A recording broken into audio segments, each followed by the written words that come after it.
Guys, and welcome back to the Teacher Made channel where everything is made by a teacher. My name is Shannon and I am a licensed special education teacher working with children ages preschool through 12th grade. Today we are going to talk about how to help a child with ODD, also known as Oppositional Defiant Disorder, so stay tuned. Alright guys, so we're going to just jump right into it. We're going to talk about 6 ways of how you can help a child with ODD at home or at school. The first thing you want to do is make sure that you are always using positive reinforcement or rewards for a child, for a child with ODD. These children tend to get upset very easily just by the way you say things, or which leads me to my next point, or different things that you do around them. So you want to make sure you're always using positive reinforcement. When you see them doing something good, immediately reward them for that good behavior, and also reward them throughout the day. You can do a weekly reward, you can do a monthly reward, but like I said, as soon as you catch them doing something good, you might want to reward them immediately right away, and that is what I've done with my students at school.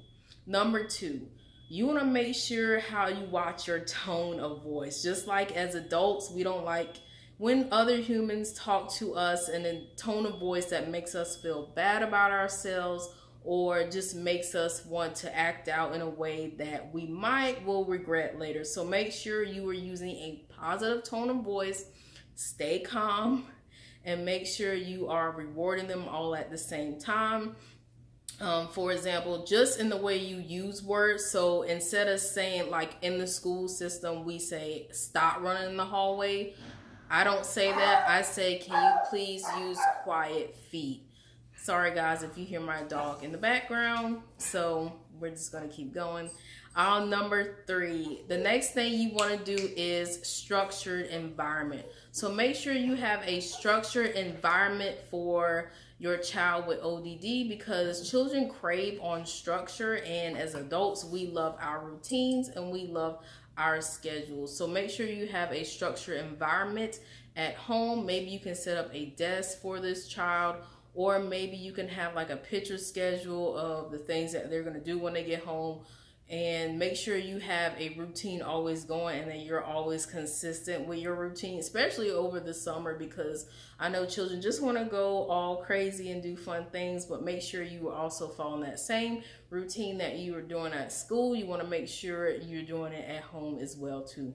Number 4 is non-negotiables and expectations. Every time you give a child expectation, make sure you follow through with the expectation and not go back on your word, because children do remember when you tell them something or say something. And make sure it's a realistic expectation, nothing outrageous that you know that they cannot meet a goal.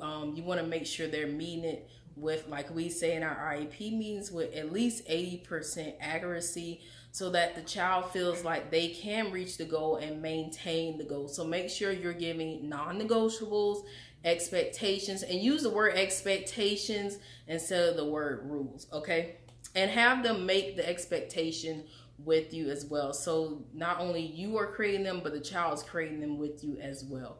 Number 5, a positive parent role modeling. So whatever you do, you know your child's going to copy you.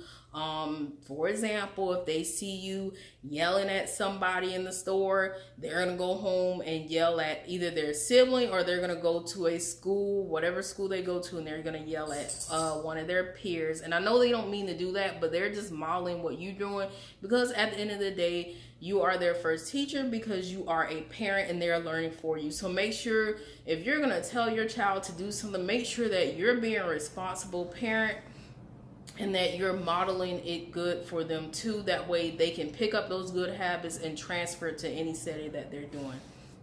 And the last thing that you want to do, which piggybacks off all of them, is be consistent. Please be consistent with all the things that I just gave you and the tips and resources, because none of this is going to matter if you aren't being consistent. And just like adults, you want to make sure you're consistent with everything that you do as well too. So these are just my tips for helping a child with ODD, also known as Oppositional Defiant Disorder, at home and at school. And if you like this video, please click the like button. Also subscribe to this video. Check out my blog for more resources and watch the other videos on this channel. Bye guys.